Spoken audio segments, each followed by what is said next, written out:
Bonsoir à chacun, à chacune. Merci d'être là pour cette avant-dernière séance de notre série sur la Passion.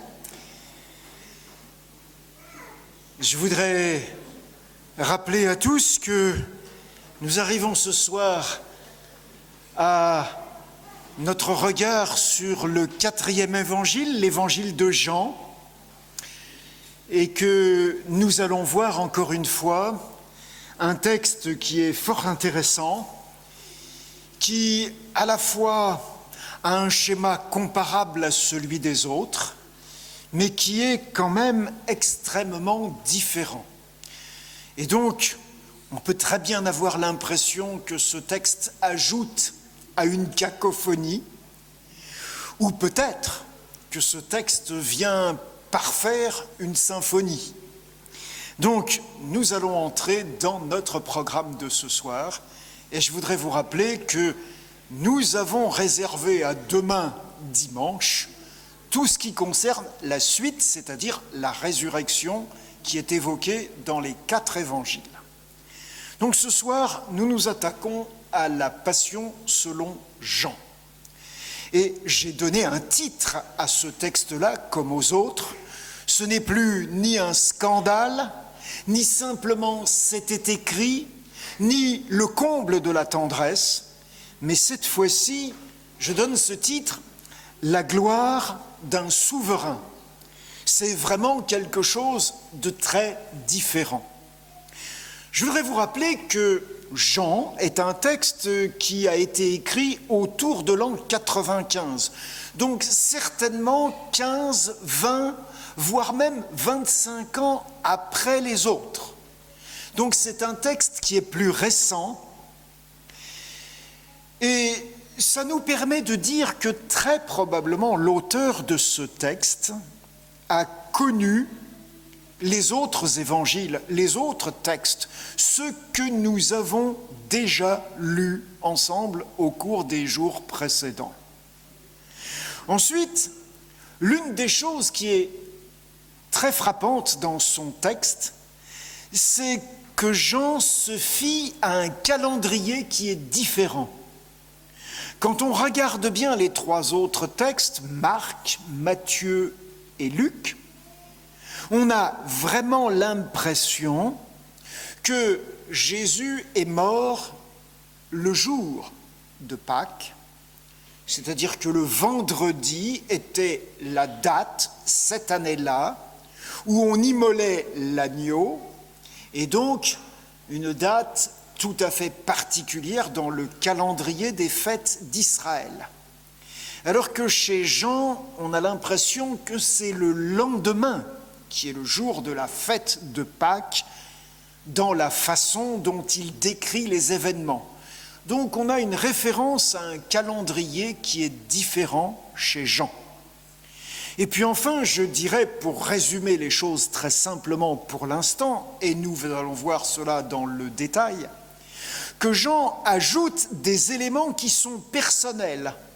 À la fois, on a l'impression qu'il a accès à une documentation différente que les autres ne connaissent peut-être pas, mais en même temps qu'il a une façon d'interpréter ces événements, ou comme on pourrait dire, il a une théologie différente de cette histoire qui est là. Et c'est donc ce qui va nous donner cette impression d'être devant quelque chose de complètement nouveau.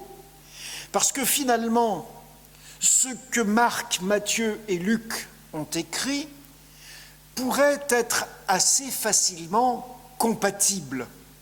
Le même schéma, des différences, mais des différences qui ne s'opposent pas les unes aux autres. Et là, on va voir encore d'autres différences, mais certains vont y voir des oppositions flagrantes à certains aspects de ce qui a été dit par l'un des 3 autres évangélistes. Alors, nous allons nous lancer dans une lecture, non pas de la totalité, mais d'une bonne partie de ce récit, avec le même découpage. Nous allons d'abord nous focaliser sur l'arrestation de Jésus, comment il a été saisi, arrêté, puis jugé, est finalement exécuté. Donc d'abord, l'arrestation. Ce que l'on va remarquer, c'est un peu plus de détails par rapport à la géographie, par exemple. Jésus alla avec ses disciples de l'autre côté du torrent du Cédron, où se trouvait un jardin.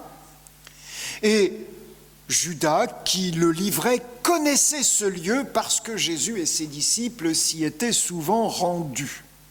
Donc voilà, juste une petite précision sur cette fréquentation de cet endroit par Jésus et par ses disciples, et donc le fait que Judas n'a pas beaucoup de difficultés pour trouver le lieu où l'équipe faite de gens qui sont là avec des bâtons, des armes, mais, Jean précise, avec des lanternes et des flambeaux, vont trouver Jésus pour se saisir de lui. Et ce qui est très intéressant, c'est que Jean va nous dire, Jésus, sachant tout ce qui devait lui arriver, s'avança et leur dit, « Qui cherchez-vous » Ils lui répondirent, « Jésus de Nazareth. » Jésus leur dit, « C'est moi. » Et Judas qui le livrait était avec eux. Lorsque Jésus leur eut dit « C'est moi », ils reculèrent et tombèrent par terre. Alors c'est assez renversant. C'est la personne qu'on vient arrêter qui se dénonce. Ce n'est pas Judas qui vient le désigner par un baiser, mais c'est lui qui se dénonce, qui dit « c'est moi ». Et l'effet de cette désignation personnelle va renverser les gens venus l'arrêter. Et donc, Jean nous donne là une impression tout à fait différente de celle que nous avons vue. Et puis, Jésus va demander à nouveau, « Mais qui cherchez-vous » Et ils dirent « Jésus de Nazareth ». Et à nouveau, Jésus répondit, « Je vous ai dit que c'est moi. Si donc c'est moi que vous cherchez, laissez aller ceci. » Il dit cela afin que s'accomplisse la parole qu'il avait dite, « Je n'ai perdu aucun de ceux que tu m'as donnés. » Alors là aussi, c'est intéressant, mais c'est très surprenant par rapport aux autres textes. Les autres textes semblent dire que les disciples se sont évanouis, ont pris peur, ont fui, se sont cachés pour ne pas être victimes des mêmes sévices que Jésus. Tandis que là, c'est Jésus qui prend l'initiative de dire « le coupable c'est moi », ceux-là, laissez-les tranquilles, ne les poursuivez pas, ils n'ont rien à voir avec le problème qui vous intéresse. Donc c'est une perspective, vous voyez, qui est complètement différente de celle que nous avons vue jusque-là.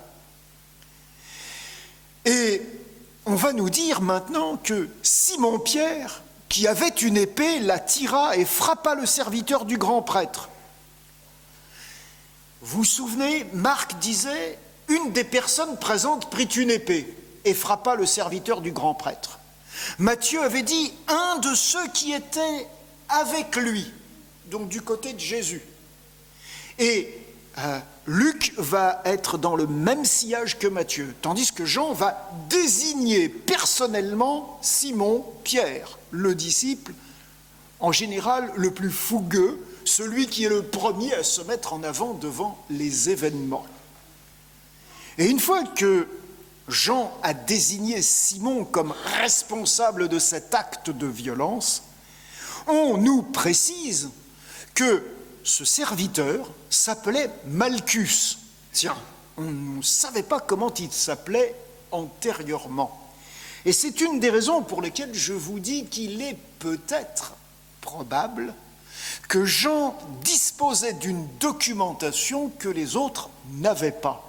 Pour tous les autres, ce serviteur blessé et guéri, selon Luc, par Jésus, était un anonyme. Maintenant, il sort de l'anonymat, il s'appelle Malchus. Jésus dit à Pierre, le Jésus de Jean prend la parole, et il s'adresse à celui qui a tiré l'épée, « Remets ton épée dans le fourreau. Ne boirai-je pas la coupe que le Père m'a donnée à boire ?» J'ouvre une parenthèse. Les trois autres évangiles ont raconté ce que Jésus était allé faire dans le jardin qui était de l'autre côté de la vallée du torrent du Cédron. Et on nous raconte cette agonie de Jésus dans un jardin qui s'appelle Gethsémani, d'après les 3 autres évangiles. Jean, lui, ne décrit pas du tout cette agonie de Jésus, ce temps de prière dans ce jardin. Et dans l'agonie de Jésus, les autres nous rapportent une prière. Si c'est possible, éloigne de moi cette coupe. Ici, Jean ne présente pas la prière, mais présente à Pierre, dans la bouche de Jésus, une réponse à cette prière. Je dois boire cette coupe, c'est le Père qui me l'a donnée à boire, j'y vais. On a donc un Jésus qui n'est pas simplement victime d'une arrestation, mais Jean nous donne l'impression qu'on a un Jésus qui est souverain. C'est lui qui décide. Il décide de se désigner. Il décide de boire la coupe que le Père lui a donnée à boire. C'est lui le patron. C'est lui qui est le souverain dans cette affaire. Et c'est intéressant. Alors, comme Matthieu et Luc, Jean rapporte des faits et des discours. Il présente Jésus comme s'identifie, qui se livre et qui épargne les disciples. Il nomme Pierre et Malchus, celui qui a frappé de l'épée et celui qui a été frappé. Et il montre un Jésus qui certes est souverain, mais qui en même temps est soumis à celui qu'il appelle son Père. Voilà donc quelques pistes sur ce que nous pouvons déduire de la façon dont Jean raconte cette arrestation. Passons à l'épisode suivant, procès juif. Alors, Jean, comme les autres évangiles, va mêler ce procès au reniement de Pierre. Pierre est donc un personnage important. Il n'est pas seulement celui qui a tiré l'épée, mais comme dans tous les autres évangiles, il est celui qui a renié son maître. On nous dit là que la cohorte, le tribun et les huissiers des Juifs se saisirent de Jésus et le livrèrent. Ils l'emmenèrent d'abord chez Anne, car il était le beau-père de Caïphe qui était grand prêtre cette année-là. Vous vous souvenez, Matthieu avait désigné Caïphe comme le grand prêtre. Là, on a beaucoup plus de précision. Et Caïphe était celui qui avait donné ce conseil aux Juifs: il est avantageux qu'un seul homme meure pour le peuple. C'est une citation de ce que Jean a raconté auparavant au chapitre 11 de son livre. Simon-Pierre, avec un autre disciple, suivait Jésus. Ce disciple était connu du grand prêtre et il entra avec Jésus dans la cour du grand prêtre, mais Pierre resta dehors près de la porte. L'autre disciple qui était connu du grand prêtre sortit, parla à la portière et fit entrer Pierre. Donc une histoire qui est nettement plus détaillée que celle qui nous a été racontée par les autres évangélistes. Et peut-être, si évidemment on considère ces explications comme se référant à la réalité, on a donc un disciple qui a ses entrées chez le grand prêtre parce qu'il y a des relations de famille ou d'autres qui ont fait qu'il est connu. Et on le laisse entrer parce qu'on le connaît. Et c'est ce disciple qui permet à Pierre d'entrer avec l'autorisation de la gardienne des portes de cette cour où se trouve la maison du grand prêtre. Donc, des détails qui sont des détails personnels. Et d'ailleurs, la plupart des spécialistes estiment que celui qui est mentionné ici comme l'autre disciple pourrait bien être Jean lui-même. Ensuite, il va y avoir donc les différentes accusations et il va y avoir les mêmes circonstances racontées un petit peu différemment, et Pierre qui se chauffe et qui va finalement renier Jésus. Et l'interrogatoire va commencer. Le grand prêtre interroge Jésus sur ses disciples et sur sa doctrine, comme si Jésus avait enseigné dans la discrétion. Et Jésus va dire, mais j'ai parlé ouvertement au monde, j'ai toujours enseigné dans la synagogue et dans le temple où tous les Juifs s'assemblent. Je n'ai rien dit en secret, pourquoi m'interroges-tu ? Interroge sur ce que je leur ai dit ceux qui m'ont entendu. Voici, ceux-là savent ce que j'ai dit. À ces mots, un des huissiers qui se trouvait là donna un soufflet à Jésus en disant « Est-ce ainsi que tu réponds au grand prêtre ?» Jésus lui dit « Si j'ai mal parlé, fais voir ce que j'ai dit de mal. Et si j'ai bien parlé, pourquoi me frappes-tu » Anne l'envoya lié à Caïphe, le grand prêtre. Et puis c'est là qu'on va nous raconter finalement les trahisons, les reniements de l'apôtre Pierre. Et vous remarquez que le deuxième qui intervient est un des serviteurs du grand prêtre, parent de celui à qui Pierre avait coupé l'oreille. Non, vous remarquez qu'on a l'impression qu'on est là dans un petit monde où les gens se connaissent, plus ou moins bien en tout cas, et Pierre semble être repéré. Et celui-là va dire « Ne t'ai-je pas vu avec lui dans le jardin ?» Et Pierre le nie de nouveau et le coq chante. Donc, il y a toujours cette espèce de mélange entre le procès juif et le reniement de Pierre.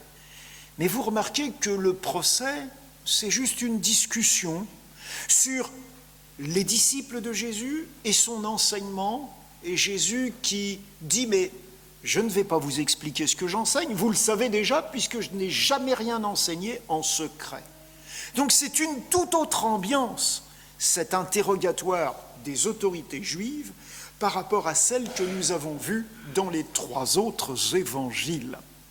Donc Jean mêle le procès juif avec le reniement de Pierre, il nomme Anne et Caïphe et raconte 2 comparutions sans évoquer le Sanhédrin.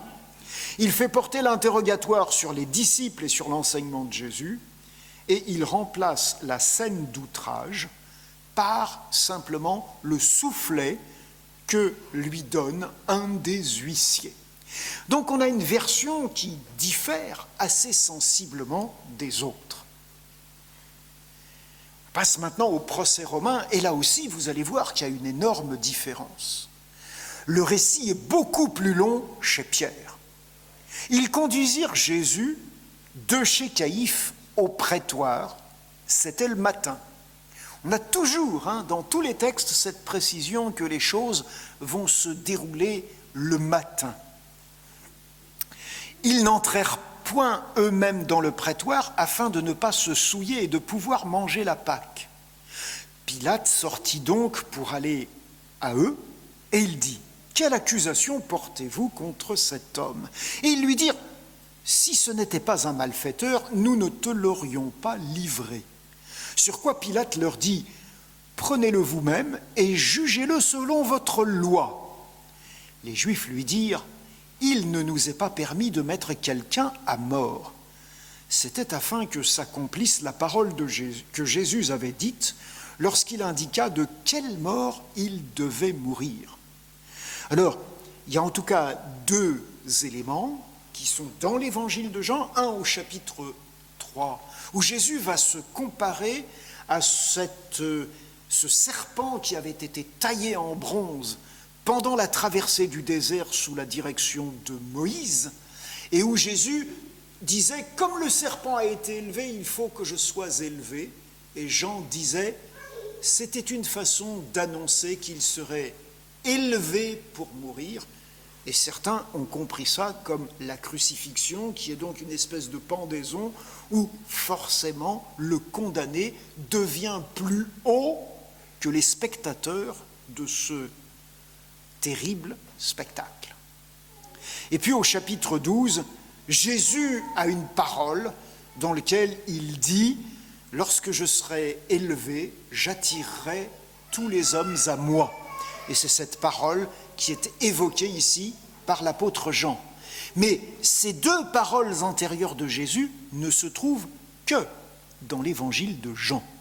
Et la notion d'être élevé est une notion typique de Jean par rapport à la passion de Jésus.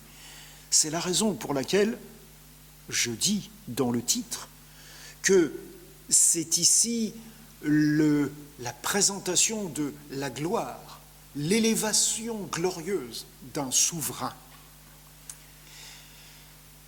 Pilate entra dans le prétoire, appela Jésus et lui dit « Es-tu le roi des Juifs ?» Jésus répondit « Est-ce de toi-même que tu dis cela ? Ou d'autres te l'ont-ils dit de moi ?» Pilate répondit « Moi, suis-je juif ? Ta nation et les chefs des prêtres t'ont livré à moi. Qu'as-tu fait ? » « Mon royaume n'est pas de ce monde, répondit Jésus. Si mon royaume était de ce monde, mes serviteurs auraient combattu pour moi, afin que je ne sois pas livré aux Juifs. Mais maintenant, mon royaume n'est point d'ici-bas. Pilate lui dit, tu es donc roi ? Jésus lui répondit, tu le dis, je le suis. Et vous remarquez qu'on a là cette dernière formule qui ressemble énormément à celle qu'on a trouvée chez Luc, mais qui concernait davantage une accusation d'être un messie. Ici, c'est vraiment une accusation de type politique. Les autres étaient situés dans le procès juif. Ici, on est dans le procès romain. Jésus va donc reconnaître qu'il est roi, mais il a bien précisé déjà que son royaume n'est pas un royaume ordinaire, un royaume terrestre, comme ceux que l'on connaît dans l'histoire des êtres humains. Et Jésus continue, « Je suis né, je suis venu dans le monde pour rendre témoignage à la vérité. Quiconque est de la vérité, écoute ma voix. » Pilate lui dit, « Qu'est-ce que la vérité ?» Après avoir dit cela, il sortit de nouveau pour aller vers les Juifs et il leur dit, « Je ne trouve aucun crime en lui. » Et puis, il y a l'histoire de la coutume que l'on a vue. À chaque fête de Pâques, il relâchait un prisonnier, donc il y a Barabbas, on est devant exactement les mêmes choses. Et on nous dit que Pilate, non pas menace de faire battre de verge Jésus, mais qu'il le fait. Il le fait battre de verge. Et puis les soldats vont commencer à l'outrager avec la fameuse couronne d'épines, le manteau de pourpre, et se moquant de lui en lui disant « Salut, roi des Juifs !» et en lui donnant des soufflets. Mais l'histoire ne s'arrête pas là. Les outrages ne sont pas décrits à la fin de ce procès comme dans les autres évangiles, mais en plein milieu. Et là, va se passer une scène qui a été immortalisée par cette expression latine « exe homo », « voici l'homme ». Pilate sortit de nouveau et dit aux Juifs « Voici, je vous l'amène dehors, afin que vous sachiez que je ne trouve en lui aucun crime. » Jésus sortit donc, portant la couronne d'épines et le manteau de pourpre, et Pilate leur dit « Voici l'homme ». Scène typique de Jean que l'on ne trouve nulle part ailleurs. Et évidemment, la foule, excitée par les chefs, va demander la crucifixion, et Pilate va dire « Prenez-le vous-même et crucifiez-le, car moi je ne trouve point de crime en lui. » Et les Juifs lui répondirent « Nous avons une loi, et selon notre loi, il doit mourir parce qu'il s'est fait fils de Dieu. » Théoriquement, ça aurait dû être la conclusion du procès juif qui a été éliminé quasiment, presque, par Jean, comme on l'a vu tout à l'heure. Et à ce moment-là, nouvelle réaction de Pilate. Quand Pilate entendit cette parole, sa frayeur augmenta. Il rentra dans le prétoire et il dit à Jésus « D'où es-tu » Et Jésus ne lui donna pas de réponse. Donc de nouveau, on va retrouver un Jésus silencieux, comme on l'a trouvé à certains autres moments dans les autres textes. Pilate lui dit « Est-ce à moi que tu ne parles pas ? Ne sais-tu pas que j'ai le pouvoir de te crucifier et que j'ai le pouvoir de te relâcher ?» Jésus lui répondit « Tu n'aurais sur moi aucun pouvoir s'il ne t'avait été donné d'en haut. C'est pourquoi celui qui me livre à toi commet un plus grand péché. » Dès ce moment, Pilate cherchait à le relâcher. Mais les Juifs criaient « Si tu le relâches, tu n'es pas l'ami de César, car quiconque se fait roi se déclare contre César. Et vous remarquez la force de cette accusation politique qui fait de Jésus un concurrent de l'empereur et qui risque de mettre Pilate en position de trahir son empereur pour pouvoir défendre Jésus. Et donc, Jean, de cette façon, est en train de montrer à quel point la démarche des chefs juifs contre Jésus est une démarche qui est prête à tout pour obtenir une condamnation. Pilate, ayant entendu ces paroles, amena Jésus dehors, de nouveau. Et il s'assit sur le tribunal, un lieu appelé le pavé, c'est-à-dire en hébreu Gabbatha. C'était là, préparation de la Pâque, c'est ce qui nous fait dire qu'il suit un autre calendrier, on est à la veille, on prépare la fête de Pâques, et c'était environ la 6e heure, c'est-à-dire vers midi. Pilate dit aux Juifs, « Voici votre roi ». Autre expression qui est restée célèbre dans la littérature sur le sujet, avec son expression en langue latine, « Exe rex vestris ». Voici votre roi. Et donc, les gens, comment réagissent-ils ? Jean nous dit, ils s'écrièrent, ôte-le, ôte, crucifie-le. Et Pilate leur dit, crucifierai-je votre roi ? Les chefs des prêtres répondirent, nous n'avons de roi que César. Et alors, il le leur livra pour être crucifié. Ils prirent donc Jésus et l'emmenèrent.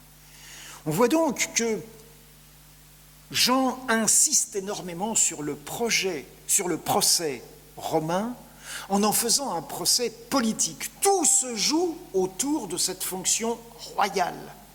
Et c'est la raison pour laquelle j'insiste en disant qu'on peut intituler cette façon de Jean de raconter les choses comme un souverain, l'histoire d'un souverain, un roi. Mais ce roi, c'est un roi glorieux. Pour l'instant, on n'en a peut-être pas l'impression. Simplement, rappelez-vous ce que j'ai dit tout à l'heure, les allusions de Jean au fait qu'il va être élevé. Jésus, portant sa croix, arriva au lieu du crâne, qui se nomme en hébreu Golgotha. C'est là qu'il fut crucifié, et 2 autres avec lui, un de chaque côté, et Jésus au milieu. Tiens, pas de Simon de Cyrène réquisitionné, pas de soldats obligés de porter la victime tellement elle est affaiblie par les sévices dont elle a été victime, comme nous le disait Marc. Mais Jésus a l'air d'être un homme fort, allègre, qui est capable de porter sa croix lui-même. C'est donc quelque chose pour lequel on a l'impression que Jean veut donner une image de Jésus qui n'est pas du tout l'image d'un personnage abattu, mais au contraire, l'image d'un personnage qui est fort. C'est lui qui mène la danse, c'est lui le vrai patron de toute cette affaire. Donc, le procès romain est très développé chez Jean. Il y a certes une scène d'outrage, il y a les fameuses scènes qu'on appelle celles de l'ex homo, voici l'homme, et celle de l'ex rex vestris, voici votre roi. Mais malgré ça, rien ne fait démordre les chefs juifs qui excitent la foule contre Jésus. Il y a des échanges sur la notion de règne, sur la notion de vérité et sur la notion de pouvoir. Et alors c'est sûr qu'avec ces 3 mots, on est vraiment dans un combat des chefs, dans un combat de qui détient le pouvoir, qui détient la dignité, qui détient l'autorité. Et puis, en fait, ce sont les Juifs qui exécutent d'après ce texte, alors qu'il est évident que le supplice de la crucifixion est un supplice romain et que, en principe, selon la loi romaine, les Juifs n'ont pas le droit d'exécuter quelqu'un. Et enfin, nous avons été frappés par cette expression que Jésus porte lui-même sa croix, alors que quand on traduit au sens strict le texte de Marc, Ce sont les soldats qui sont obligés de porter Jésus, alors que Simon de Cyrène est obligé de porter sa croix. Il n'a pas la force de se traîner, encore moins celle de porter sa croix. Ici, radicalement différent. Quand on parle maintenant de l'exécution, la dernière étape, alors il y a tout un débat à propos de l'inscription. Nous avons vu que déjà, elle n'était pas tout à fait identique dans les 3 évangiles que nous avons lus.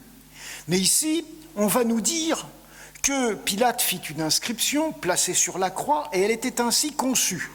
Jésus de Nazareth, roi des Juifs. Beaucoup plus précis sur l'identité du personnage.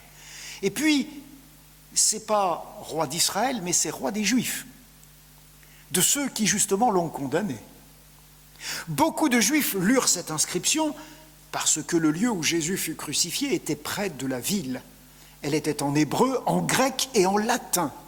Les chefs des prêtres des Juifs dirent à Pilate « N'écris pas roi des Juifs, mais écris qu'il a dit « Je suis le roi des Juifs ».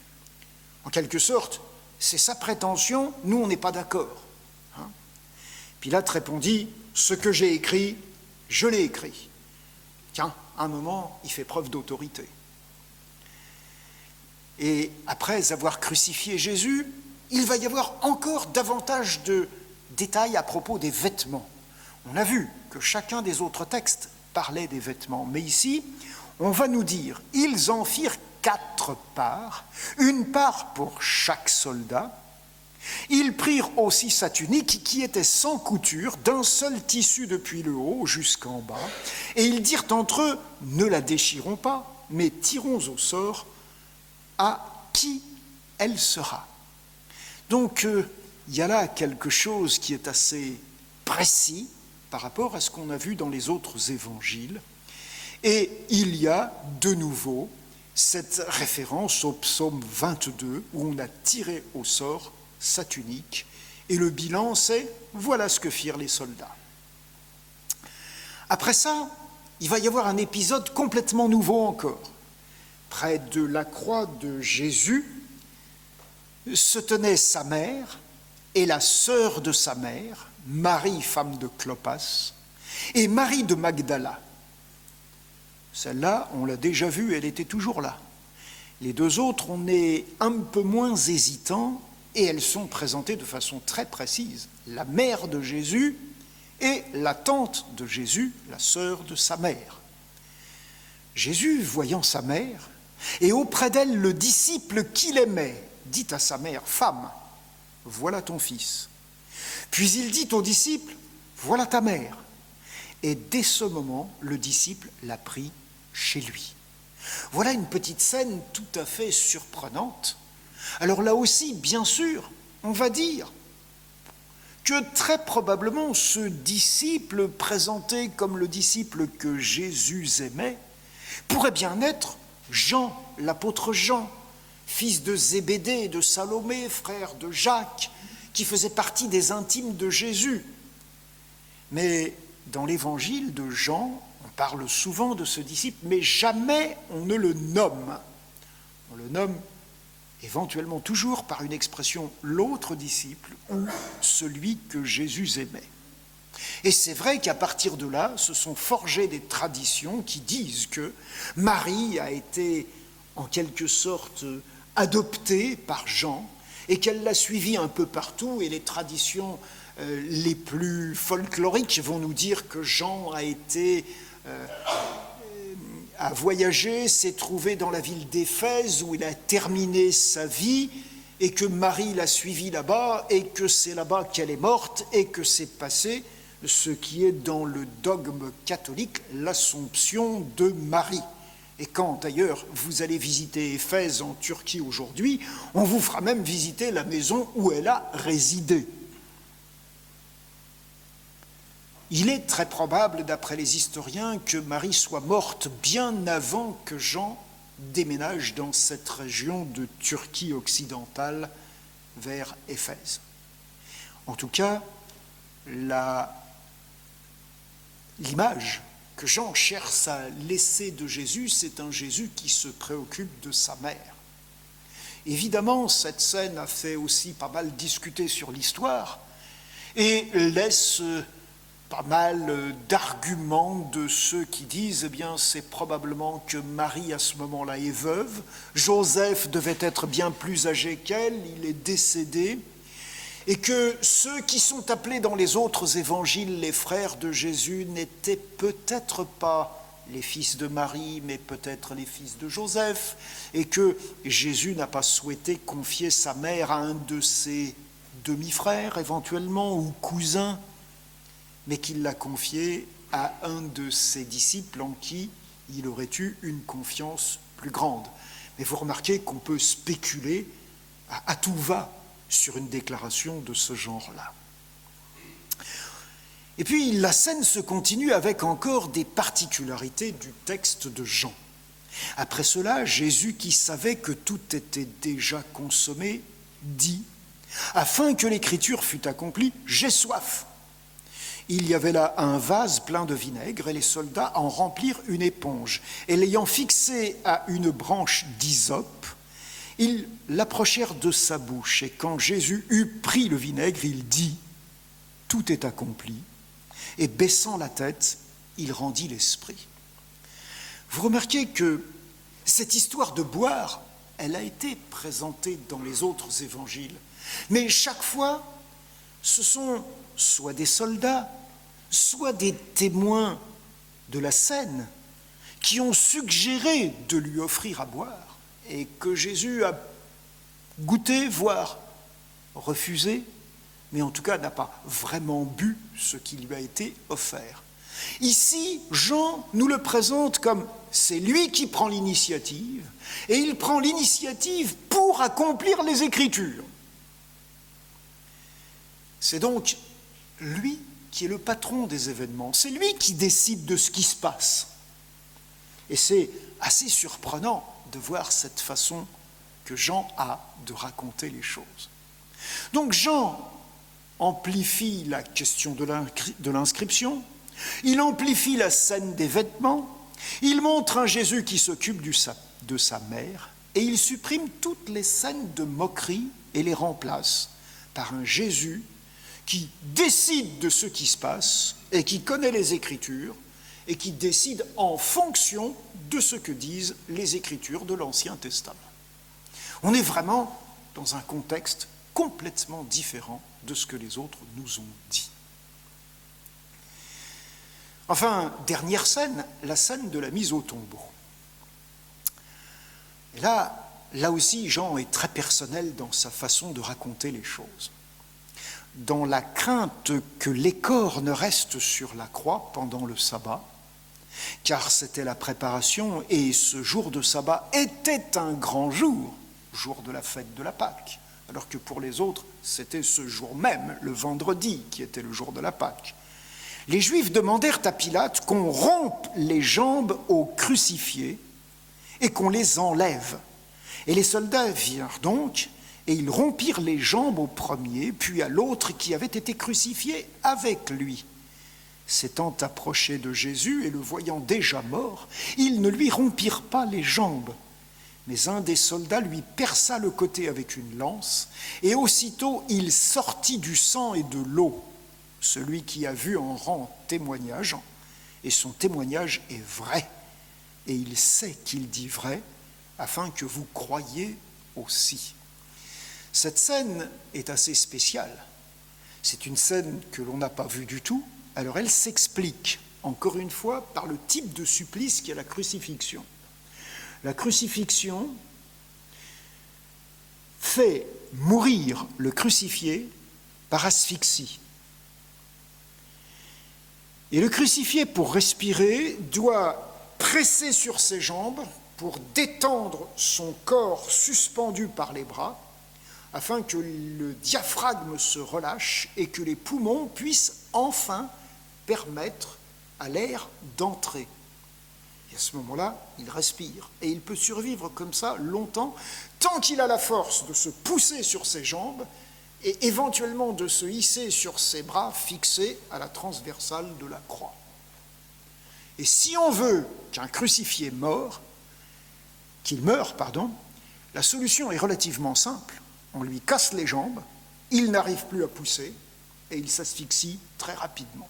C'est une mort atroce, mais voilà, c'était un supplice absolument terrible. Et donc, on va rompre les jambes des deux autres crucifiés, et quand on arrive à Jésus, les soldats ont l'impression qu'il est déjà mort, alors un vérifie avec un coup de lance. Alors c'est vrai qu'on a quelqu'un qui écrit ça et qui se présente comme un témoin oculaire. Celui qui l'a vu en a rendu témoignage, et son témoignage est vrai. Il sait qu'il dit vrai, afin que vous croyiez aussi. Donc on a un auteur qui prétend avoir assisté à la scène. Et c'est une des raisons pour lesquelles soit on accepte que Jean a assisté à cette scène, et le texte de Jean manifeste sa présence, puisque c'est à lui que Jésus va confier sa mère, soit on va dire c'est quelqu'un qui était un disciple de Jean, qui a entendu Jean raconter ça à de multiples reprises, et qui finalement a mis ça par écrit avec la garantie qu'il avait qu'un témoin oculaire pouvait dire qu'il a vu cette scène. Donc on a là quelque chose d'assez fort et d'assez personnel dans la façon d'écrire ce texte. Et puis, on a quelque chose qui ressemble à ce qu'on a vu dans l'évangile de Marc, dans celui de Matthieu, pas trop chez Luc, où on va justifier ces événements par les textes de l'Ancien Testament. Ces choses sont arrivées afin que l'Écriture soit accomplie, aucun de ces os ne sera brisé, ça c'est une déclaration de la Torah à propos de l'agneau sacrifié à Pâques. Et ailleurs, l'Écriture dit encore « Ils verront celui qu'ils ont percé ». C'est une citation tirée du prophète Zacharie. On a donc là un attachement chez Jean, comme chez Marc et Matthieu, à la réalisation de ce que les Écritures avaient annoncé. Une fois qu'on nous a décrit cette scène-là, vérification en fait de la mort des condamnés ou provocation de la mort des condamnés par les soldats, alors on retrouve Joseph d'Arimathée. Et il est présenté carrément par Jean comme un disciple de Jésus, avec une petite nuance, mais en secret par crainte des Juifs. Il va demander à Pilate ce qu'on sait déjà et qu'on a vu, et Pilate va le lui permettre. Et puis, voilà un nouveau personnage qui arrive sur la scène et qu'on n'avait jamais vu dans les textes précédents. Nicodème, qui auparavant était allé de nuit vers Jésus, on rappelle là un récit qui se trouve au chapitre 3 de l'évangile de Jean, vint aussi, apportant un mélange d'environ 100 livres de myrrhe et d'aloès. Ce ne sont pas les femmes qui vont chercher les aromates pour embaumer le corps de Jésus, mais ce serait Nicodème qui aurait apporté ça dès le début, dès le moment où on demande la récupération du corps de Jésus.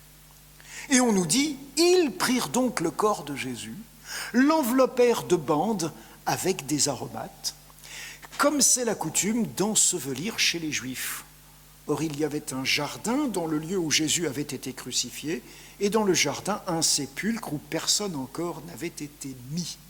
En quelque sorte, les femmes ne se préoccupent pas de cet embaumement du corps. Cet embaumement n'est pas fait ou prévu d'être fait le dimanche matin, mais il est fait dès le vendredi soir, dès la descente de croix. Et Jésus est enterré dans une tombe qui n'est pas précisée comme propriété de Joseph d'Arimathée, mais un sépulcre neuf où personne n'a encore jamais été mis. Et puis surtout, ce n'est pas Joseph d'Arimathée qui fait le travail tout seul de descendre Jésus de la croix, de l'envelopper et de le mettre au tombeau. Mais ils sont deux pour le faire, et vous remarquez que les verbes sont bien conjugués au pluriel. Ce qui est certainement beaucoup plus réaliste, parce que descendre un crucifié tout seul, l'envelopper et le mettre dans un tombeau tout seul, c'est une vraie gageure, y compris pour Tarzan. Donc c'est vraiment quelque chose qui montre que quand on a l'impression que l'auteur se prétend un témoin des scènes, il dit des choses qui sont peut-être plus réalistes que le résumé qu'en ont fait les autres évangiles. En tout cas, pour certains de ces épisodes. On est donc devant quelque chose de tout à fait particulier. Et on nous dit, voilà, c'est là qu'ils déposèrent Jésus à cause de la préparation des Juifs, parce que ce sépulcre était proche. Jean insiste donc sur la Pâque, le calendrier particulier de ces événements. Il raconte le traitement infligé aux crucifiés pour qu'il ne reste pas agonisant pendant la fête.